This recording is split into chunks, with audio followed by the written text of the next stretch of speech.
The following program is a PBS Wisconsin original production.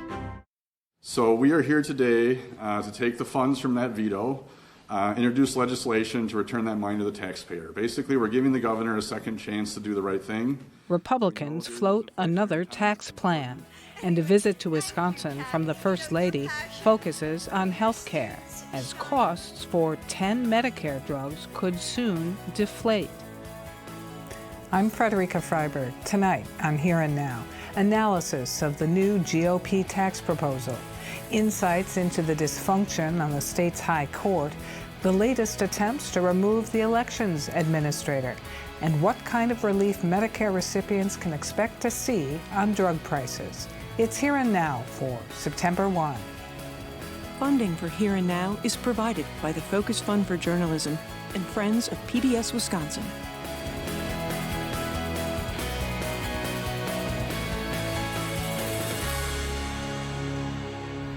Dueling tax and spend priorities out of the Capitol this week, Republican lawmakers want to use nearly 3/4 of the state's projected $4 billion surplus to lower taxes in the third income bracket. The proposal would reduce the tax from 5.3% to 4.4% for joint filers earning between $18,420 and $405,550 per year. The plan would also exclude the first $150,000 of a couple's retirement income from taxes. While the state assembly moved quickly to a public hearing on the plan, Senate leadership says only that the proposal is under discussion. But Senate co-sponsor of the tax cut, Republican Rachel Cabral Guevara, said her constituents are telling her they're struggling to make ends meet due to high prices for things like school supplies and other everyday purchases.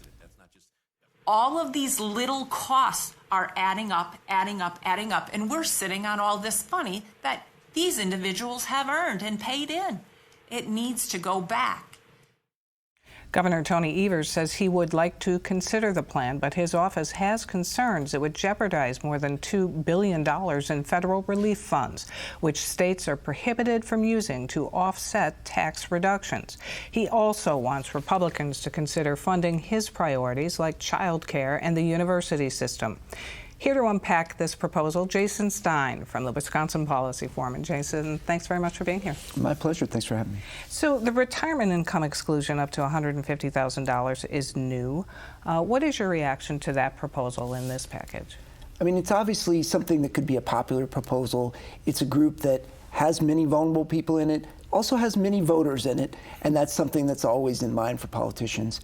You know, at the same time, we are an aging state, so that means this is a very large ticket item, and also we're a state that is trying to recruit younger workers. And so to the extent we put in a big tax break for people at the upper end of the age scale, that's going to bring tension with trying to recruit workers at the younger end. So is it something you think piques the governor's interest? You know, it is something that would affect people across the income span or people at lower and middle incomes. So that may make it somewhat more attractive to him. You know, at the same time, I think the size of the package is probably beyond what he would like to see, given that he has other priorities for the surplus. So as to the governor, his office says that this income tax reduction puts in jeopardy more than $2 billion of federal relief funds because they're prohibited being used this way as tax reduction offsets. Is that still true to your knowledge? You know, I think there's a legitimate concern there to the level that the state should look at that carefully and potentially consult with the U.S. Treasury about that. At the same time, we do have a surplus. We had a surplus going into this budget of roughly $7 billion. So I think the argument can be made that the state had funds in addition to the $2.5 billion that we received from the federal government, in excess of that to make tax cuts. You know, at the end of the day, I think the main question here for the public and for elected officials is what is the best and highest use of that money? And then we can worry about, you know, more minor technical issues like that. Well, speaking of the best use of that money, the governor, of course, thinks one of the best uses would be his billion-dollar child care package and giving more money to the UW system. But the GOP came out with its own child care package, which doesn't kind of dressed with a lot of money. It's more like, lowering regulations, things like that kind of thing. So that's kind of a standoff here. Sure. What do you think? How might that resolve? Again, I think there are all the elements here for the two sides to reach some sort of a deal. I mean, they have, quite frankly, been more adept at doing that than I think some of us thought that they would be. And so both in terms of dialing down the tax cut, maybe dialing down what the governor wants from the child care funding, and then perhaps doing something on the regulation side for child care. There might be some package here you could see that could bring the sides together and maybe leave the state with a healthy balance to, weather any unforeseen challenges that come up. I think it's really a matter of political will here. I don't see any reason why. There's no ideological bound that can't be bridged. That's what we say today. But in terms of the income tax reduction itself, the Senate co-sponsor says it would save the average Wisconsin taxpayer over $750 a year. What about those at the top of that bracket? Again, this is going to be a package that's going to be pretty favorable to people at the upper end because, again, it's going to have its biggest effect for people that have the most income that's subject to it. Obviously, you can have income for married couples up just above $400,000. That being said, this is a package that is still providing something for lower and middle income taxpayers, particularly if they're retired. So this is movement, I would say, on the side of Republicans towards where Governor Evers had wanted, just maybe not as much as he would like to see. Is it your sense that the Senate leadership is not moving as quickly on this because they'd like to see even more tax cuts? I mean, that's potentially true, and I think the Assembly has always been a more top-down driven House, and that makes it a little bit easier for the leadership there to propose things. It's always been the practice of Senate leaders to kind of sit back and wait and see if everyone can get on the same page, and then they just move to the head of the parade and start leading it. But we'll see. What kind of position does this put Governor Evers in? Because everybody likes a tax cut. Absolutely, and this is potentially very, attractive to a big voting bloc. At the same time, he's had some movement in his direction. So I think there's potentially an opening for him to come to the other side and say, well, this isn't what I want, but here's something that would be closer, and to see if the two sides. They also have Miller Park or the American Family Field, the Brewers Stadium, where they're going to need to come up with a deal, and that potentially is going to cost money as well. So I think he's got to think about the big picture about what he needs to do over the next year and then try and come up with a compromise that fits. All right, well, we will be watching all of that. Jason Stein, thanks very much. Thank you. Turning to the Wisconsin Supreme Court, acrimony amongst justices has hit a fevered pitch in recent weeks.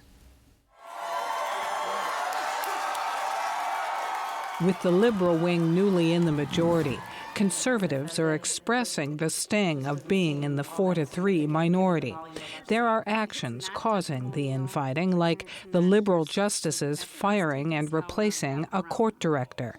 But the essential outrage for conservatives has to do with the fact that new liberal Justice Janet Protasiewicz was elected during a campaign where she said the current Republican legislative voting maps were rigged and unfair. Republicans want Protasiewicz to recuse from hearing a lawsuit over the maps, and if she doesn't, threaten to impeach her. A liberal law firm said in a court filing over the matter, quote, unhappy with this electoral result, which they could not prevent through gerrymandering, Republicans now seek to nullify the results and pick their justices. Now, this is just the latest Supreme Court dust-up in Wisconsin, a high court historically known as nonpartisan and collegial. When did it become a proxy for politics as usual? We turn to Here and Now senior political reporter Zach Schultz. Hi, Zach. Hello, Fred. So the idea of impeaching a Supreme Court justice seems far-fetched, but given the Republican majority, maybe not. Where is this right now? Well, right now it's still in the land of threats and allegations and questions about how far this will go, but it could get serious very fast.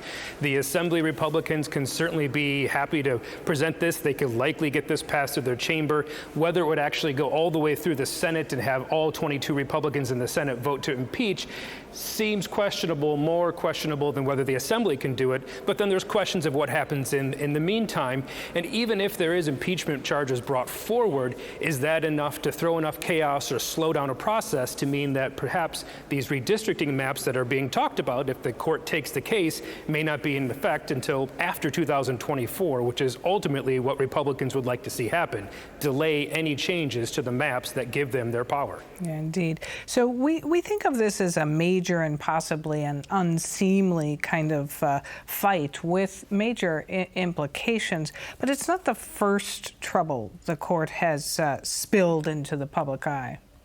Oh, absolutely not. This court has had a troubled history, I think it's fair to say, for at least the last 15 to 16 years. We had one justice accused of choking another justice inside the Capitol, and that went all the way back up to the court of whether he should be, lose his seat in that case. So there have been all sorts of dust-ups and allegations. I think the difference here is the speed at which some of these allegations are coming out. Over the past few years, most of this kind of snide remarks and snipping at each other has been done in the footnotes of decisions. The major decision will come out, and then a justice in their commentary will take a pot shot or two at someone else that they think should have agreed with them, or saying how they don't actually understand the law or the Constitution. Now this is happening at the speed of email, and that's in part because the speed of the changes is so much faster. Conservatives on the court and Republican supporters out in the public want this information out faster. They're releasing it faster. And instead of happening in the background and then coming out slowly over the course of time, we're getting it almost as it happens. I said historically the court was known to at least project nonpartisanship and collegiality. When did that change? Well, I think a lot of election observers will look back to 2007, and that's when there was an open seat on the court, and it was Linda Clifford as a liberal and Annette Ziegler, the current Chief Justice, running as a conservative for that seat. That was coming off a period of time where some of the court's decisions really made a major political impact. One of those was the lead paint decision that allowed a lot of manufacturers of paint to be sued. They did not like that, and in that race, Wisconsin Manufacturers and Commerce, the conservative business lobby, dumped a ton of money into that race, and that was the first time we saw real heavy hitter outside political groups put a political slant that heavy onto a race and really impact the final margin. And then it just went from there. The next year we saw became Justice Mike Gableman run one of the most racist ads in history in defeating Justice Louis Butler. And then since then, these races have become more proxies for the parties. Before that, you saw candidates almost keep the parties at arm's length, saying that we don't want your help. We don't want to be endorsed by you. Justice Prosser at one point told me he wasn't a conservative Republican anymore. He was a conservative judicial philosopher. And that was after he was the Assembly Republican Speaker. So people really tried to keep their distance from the parties. But over the last decade, if you want to win, you need the party apparatus to fund those ads and to use the get out the vote operations door to door. And that's become more and more clear in every election since then. As to Justice Protasiewicz, the other major issue she campaigned on, of course, was abortion rights. Couldn't the current recusal impeachment battle just repeat if she is not sidelined first? You could see that. I think one difference between the issue of redistricting and abortion is redistricting actually threatens the power of the Republicans to keep their majority. If maps change, they will lose seats. Everyone knows this. They will lose seats in the Senate. They will lose seats in the Assembly. Whether they lose their majorities isn't clear. It depends on the maps. But they will lose seat. They will lose power. If the abortion situation changed, there are some conservatives who will make an argument that say that's actually better for them, taking that issue perhaps off the table. We've seen what the issue of abortion has done to energize independent women, young voters, and even some moderate Republicans over the last couple of years. There are a lot of Republicans in this building that will publicly say they don't want to see any abortion at all in Wisconsin, but privately they would be very happy to see that be a non-factor. And if the Supreme Court did that for them, they wouldn't feel bad as long as they get to keep their majorities. So in Wisconsin Supreme Court, justices themselves now get to decide whether to recuse. How does that factor here? Well, it factors in that we don't know if there is an impeachment process coming forward. We don't know where that will get stalled. More than likely, as like everything else in the Capitol, there will be a lawsuit filed at some point in the process saying this isn't legal, you don't have the rights to do that, you don't have the grounds to do that, and there will be people trying to throw a wrench into that process before it could potentially take Justice Protasiewicz off the bench. Well, if there's a court case, then it will go up to the court, and eventually it could be Protasiewicz herself deciding whether or not to recuse herself from a case that would reflect on her, and we've seen that in the past. I mean, the conservative, now minority, had options in the past to actually pass clear recusal rules, and they declined. They always wanted it to be left up to individuals, and frankly, they've sat on plenty of cases that have involved their campaign donors and their supporters and people that have brought them through. Everyone in this building is connected to politics. Everyone who sits on the bench is connected to politics in one way or the other. And while they sit in the chambers, they want to be nonpartisan, but that's not the reality of the politics that surrounds them and engulfs them, frankly, at all these major decisions. Zach Schultz, thanks very much. Appreciate it. Thanks, Fred.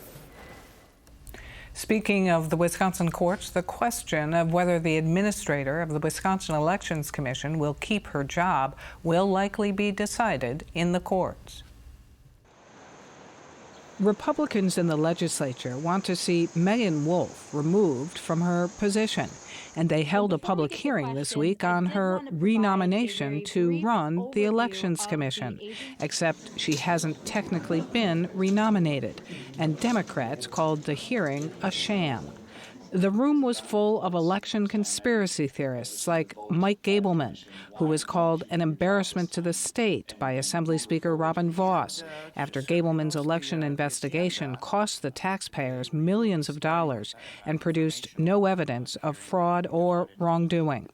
As to Wolf and the Elections Commission, earlier this summer, the 6 members of WEC held a vote to renominate Wolf for the job.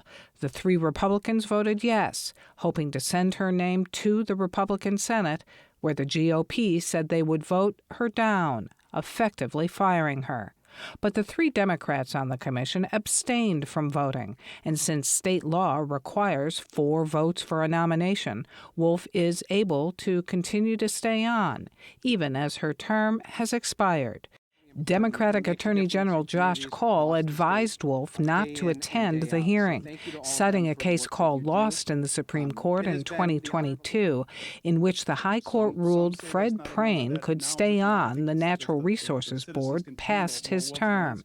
The Republican Senate passed a resolution saying they considered Wolf renominated and called the hearing. Democrats say the fix is to change the law, making it clear appointed officials have to step down when their term expires.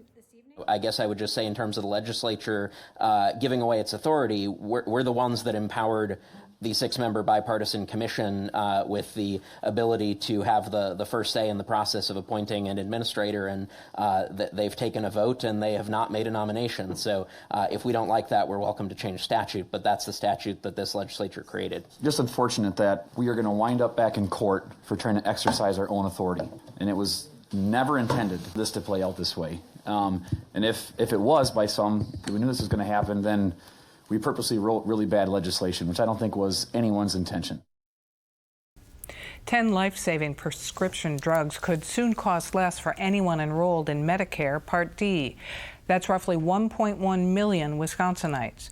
The first 10 drugs announced treat blood clots, diabetes and heart failure, chronic kidney disease, blood cancers, and more.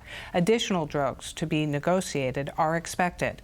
The action stems from part of the Inflation Reduction Act, which will allow the federal government to negotiate prices with manufacturers for the first time. Medicare currently spends $135 billion on prescription drugs annually.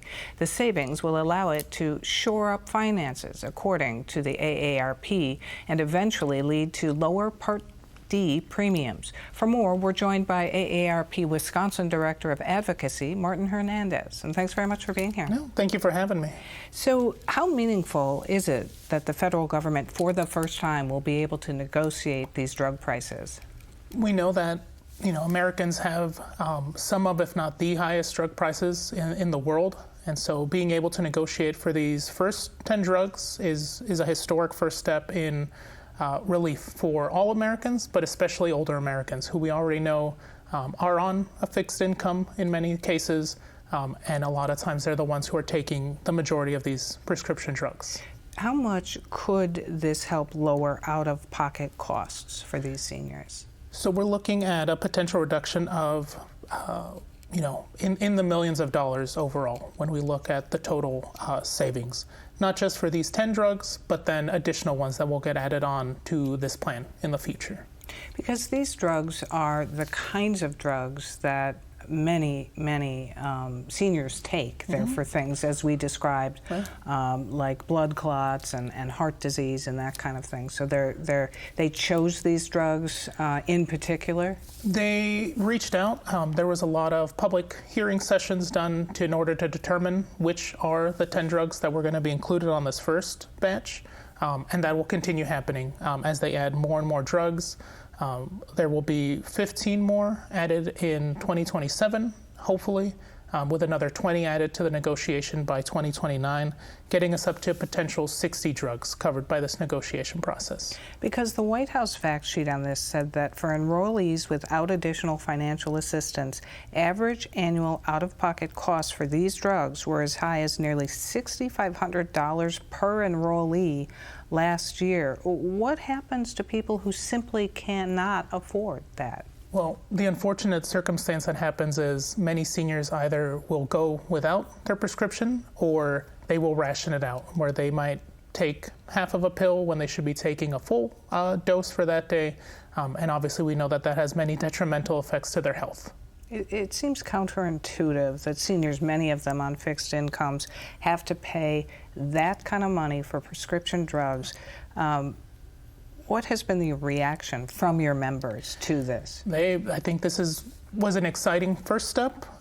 Many of them know exactly how much of an effect this will have on their pocketbook, and they're excited to continue the fight to bring more and more drugs into the price negotiated scale. So the negotiated prices don't just help consumers on prescriptions. It represents savings for the Medicare program itself. Could that lead to lower premiums? That's the hope, is that as we bring the cost of Medicare down, that it leads to lower costs overall in all sectors of the healthcare field. Given that the number of the demographics are such that the older population is growing, and there's always discussion about Medicare and Social Security, if the negotiated drug prices kind of shore up Medicare, would you imagine that they would actually lower the premiums, or would they just kind of use it to maintain the Medicare program itself? I think that's going to be the next big conversation we have, and that's the work that we're doing, is getting folks active in their political process so that when that decision comes, we can have an active voice at the table. You know, it has always struck me that a lot of people think that seniors on fixed incomes, they don't have to pay for Medicare, and they don't have to pay for their prescription drugs. But actually, those premiums are quite high given many seniors' incomes. No, especially one of the drugs that was announced as part of the program, Januvia, which is used to treat diabetes. The price for that prescription has gone up by 275% since it was introduced in 2006. And we actually have 11,000 Wisconsinites on Medicare who take that drug. So having that price come down any amount is going to make a big impact for those 11,000 Wisconsin residents. Absolutely, and yet people should not expect this to go into effect until 2026.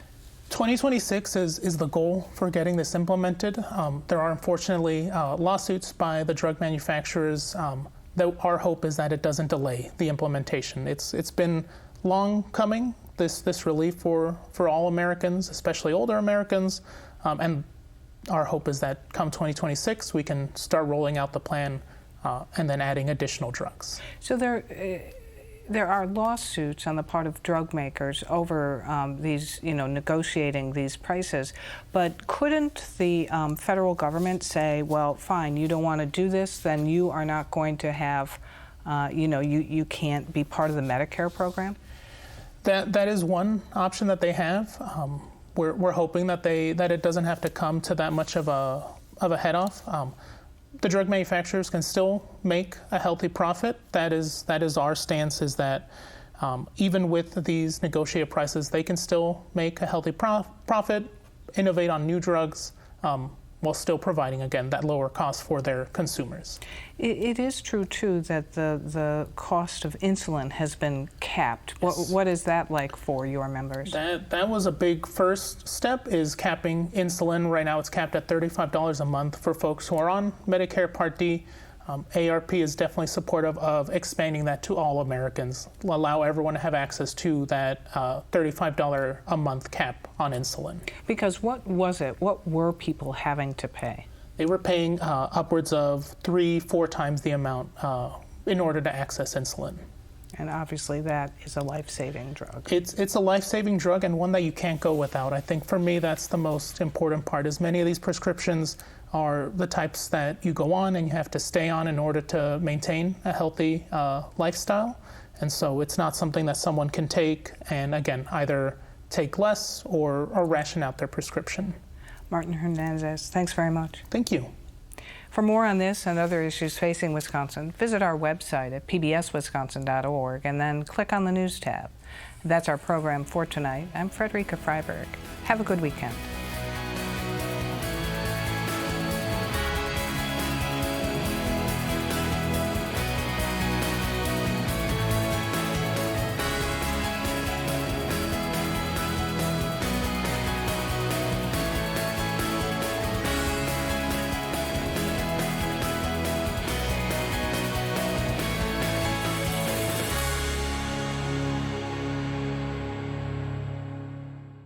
Funding for Here and Now is provided by the Focus Fund for Journalism and Friends of PBS Wisconsin.